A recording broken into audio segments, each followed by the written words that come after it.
And I'm probably going to get even more nervous as Friday approaches. Been coming out here, you know, every few hours at night just to check on things and monitor the temperature. What's up, Lazy Dog fam? Hope everybody out there is having a phenomenal day. It is Sunday, December 18th here in South Georgia. Hope everybody out there had a very Merry Christmas. Still waiting on it around here, but it'll be here before we know it. So in the last couple of videos, we've been doing some frost protection in the in-ground and the raised bed garden. Also been doing some pre-frost harvesting so we can get this stuff out of the garden, get it in the fridge where to keep a couple weeks, keep it from getting burnt too bad by the frost that's coming. Last time I checked, supposed to get down to 18 degrees this Friday. Keeps changing. I'm hoping that number goes up a little bit because 18 degrees is going to do some pretty significant damage. But today we're not going to be doing anything in the raised bed or the in-ground garden. I want to show you what I've been doing to keep my greenhouse warm during all this cool weather. We got a bunch of fig trees in there that I've been worried sick about. So I'm going to show you what I've been doing to just try to keep the temperature from getting too cold in there. But before we do that, I'm going to talk a little bit about all these things I've been getting in the mail lately. So as I'm sure many of you are aware, seed catalog season is here. This is the time of year when it's too cold outside to get outside and do anything, for most of y'all at least. And so you sit down in your chair at night, go through these seed catalogs, figure out what you're going to grow the next year.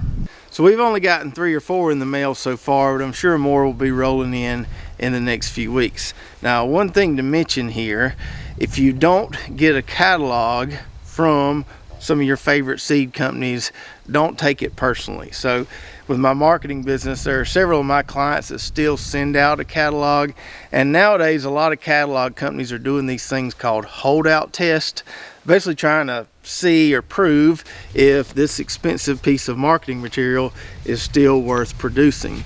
So what they'll do is they'll take a segment of their best customers that usually order from them every year, and they'll hold them out of the mailing or not mail them a catalog. And what they're trying to do is see if that person will still order even if they don't send them a catalog. And if you still order without receiving a catalog, that lets the company know, okay, maybe I don't have to spend so much money on these things every year. Now last year, I think it was around this time, we did several videos talking about seed catalogs, and I told you then, I'm not really one to read these things in detail. I may thumb through them a little bit, but usually they end up in the compost pile or the worm bin. I do most of my research online, but sometimes it is nice just to kind of thumb through them. I will tend to look at the new stuff that some of these companies have out there, see if I want to give that a try. So as far as the ones we've gotten so far, we've got the Baker Creek catalog, which everybody likes because it's got all the pretty pictures in it. Now, I don't order a lot of seeds from these guys.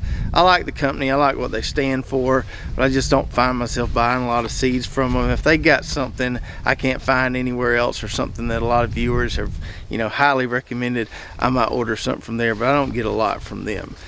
Then we've got the Morgan County seed catalog here, which is more like a phone book. No pictures at all in this. It's just listings in black and white, as you see there.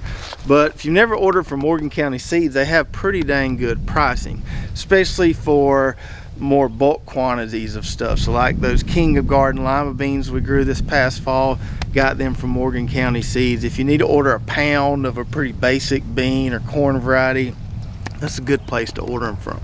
Then we've got this one, which is the Southern Exposure Seed Exchange catalog. This one is pretty basic catalog. It's got some pictures in it there. And I like this one because they tend to have some varieties, some heirloom varieties in there that you really can't find anywhere else. Some of them are or tend to be more custom to being grown down here. So I'll probably thumb through that one more than I will these other two. And then the last one I've received so far, not near as big as the others, but one I'm pretty excited about is the Wood Prairie Seed Potato catalog. So this is about half the size of those other seed catalogs. But what I really like about it, it's got a ton of different information in it about all their different varieties, and even has this chart right here that kind of compares all the different varieties.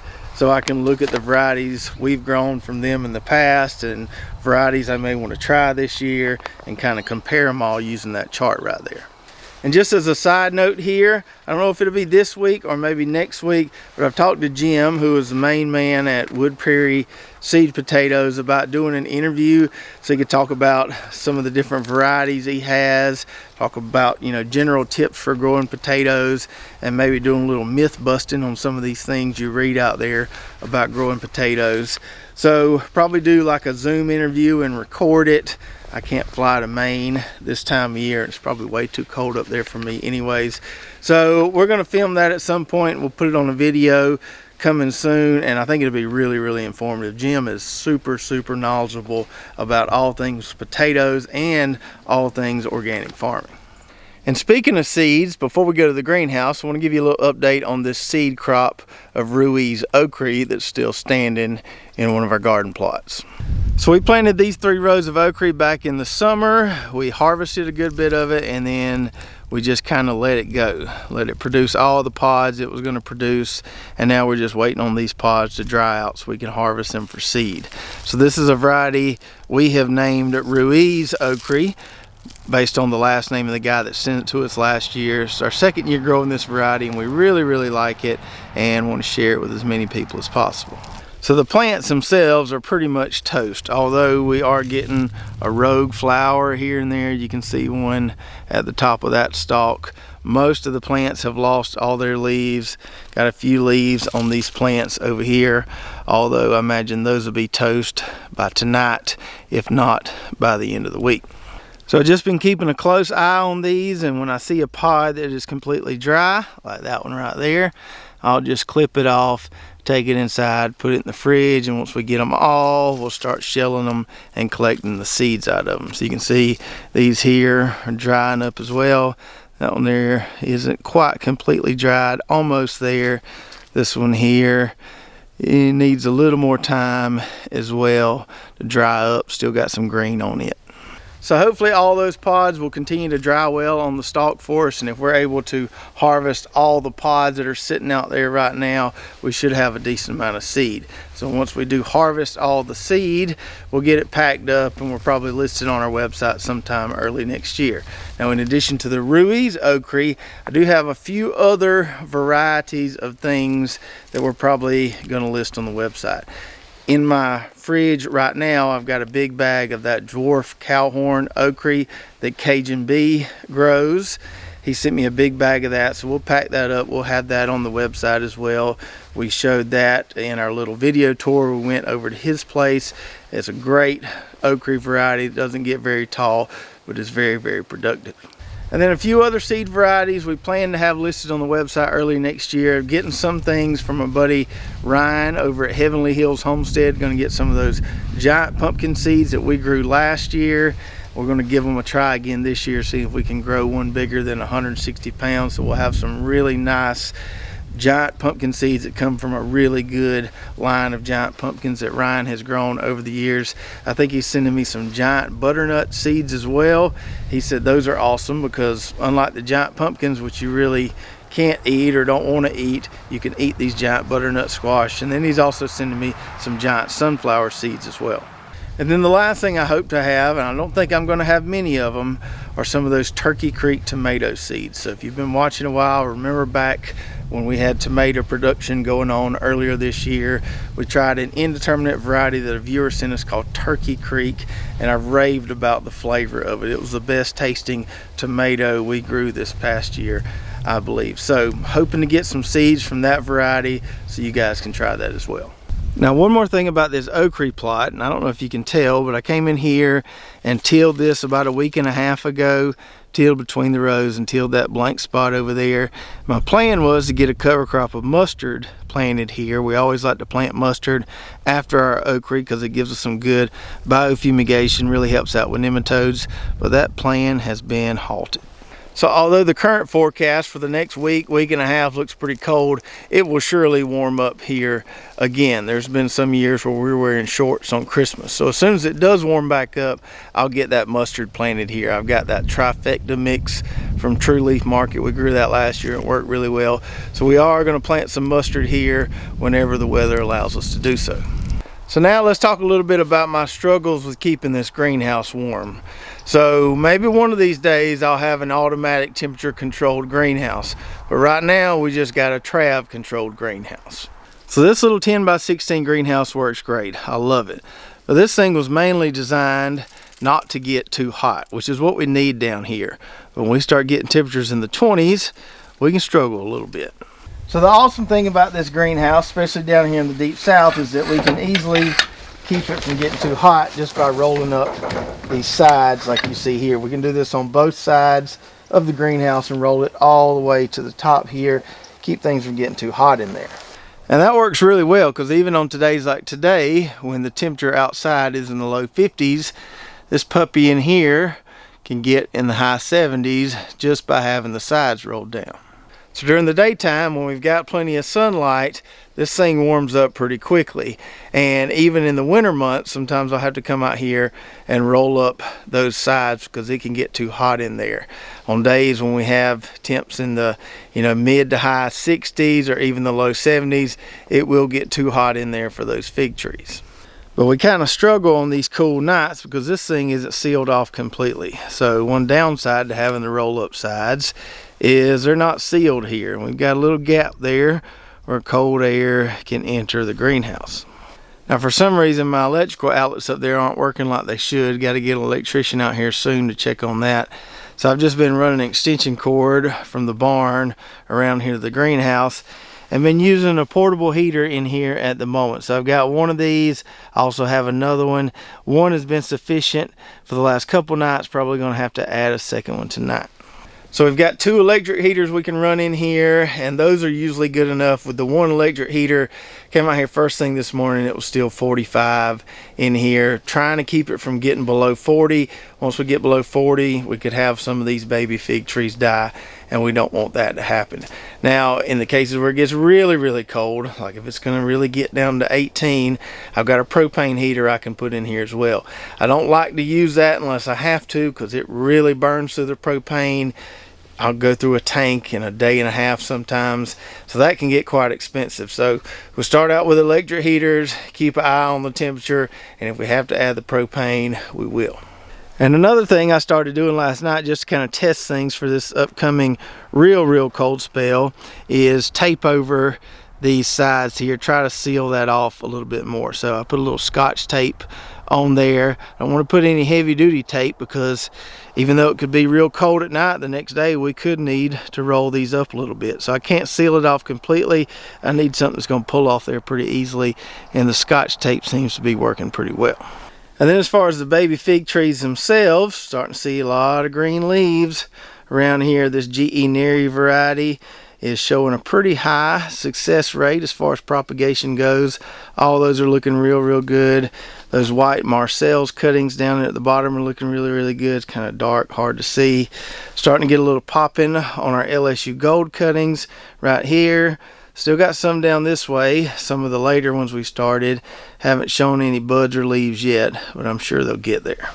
And then for some of the varieties that we did first, like this LSU Tiger variety here, we've already started potting those up into the 4x9 pots that we'll use to ship these trees.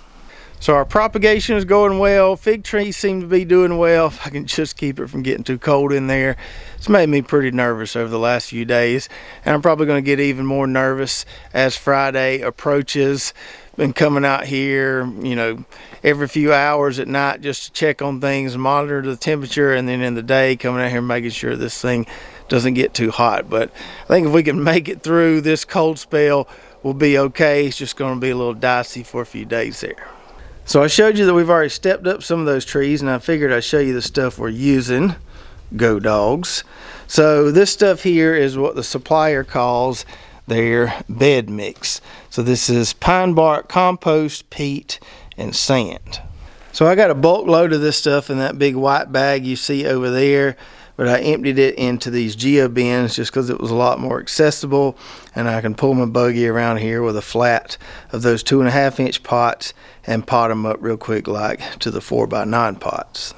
Now, I had never used that particular soil or mix for anything, but my buddy Mark, who works for Graco Fertilizer, which is where I got the bulk load of this stuff from, not too far from here in the big city of Cairo, Georgia. He uses it on a lot of his container plants, a lot of his peppers and stuff that he keeps in pots, and says it works really well. So I, trusted his advice there, and that's what we're using to step up our fig trees instead of using more Pro Mix. Now, a few days ago, we had somebody on our Facebook page say, I'm really interested to see how you fit all those 4x9 pots in that greenhouse once you step all these up, because it looks filled to the brim right now with the 2.5-inch pots. So my original plan was, once I stepped all these up, take them to a buddy's greenhouse about an hour away from here, kind of store them there until we get ready to ship them. But I think I can work around that. Now, these I just stepped up aren't ready to ship yet. We want some of this new growth to harden up a little bit, and we want roots filling most of this 4x9 pot here. These things were just stepped up the other day, so don't have a real strong root system in this pot yet, but they will by the time we ship them. So my plan as it stands right now, once the year turns, I'll probably go on our website and go ahead and list all the varieties that we're going to have this year. So each variety will have its own product page with a description and all that. And then as varieties are ready to ship, I'll add a quantity inventory for those varieties, and they'll be available to order. Probably have some kind of email notification system on there as well, so if you're waiting on a particular variety to go in stock or to be available, you can get notified via email, and you can order it as soon as you get that email. That way you don't miss out on a variety that you've been wanting to get. So that way, when I do start having trees ready to ship, I can go ahead and get them out the door while I'm still stepping up some of the other varieties. Now, we won't ship these if there's any risk of them freezing in transit. So we would only ship if there was a window of warmer temperatures where we could get it to you without freezing. And if you're wanting to order multiple trees or multiple different varieties, no worries there either. We ship all these things individually, so even if you were to order 10 trees, they would all get shipped in 10 individual boxes. That's just the best way to keep these things safe from my place to yours. And we have free shipping on all these fig trees, so it's not going to cost you anything more to order, several different times to get the varieties you want, as opposed to ordering them all at one time. So stay tuned for updates as far as when we get these varieties listed on the site, and also when we get those seeds listed on the site. We'll be sure to let you guys know as soon as that happens, so you can grab some of this stuff if you've been wanting to give it a try. So I hope you enjoyed the video today, and let me know in the comments below where you're located and just how cold it got where you are this past weekend. I know there was a cold spell sweeping across the entire country, getting close to some record temps in some places. So let me know just how cold it got where you are. And if you did enjoy the video, be sure to subscribe, hit that notification button, like, and share, and we'll see you next time right here at Lazy Dog Farm. Oh, farewell, by the beauty of your life.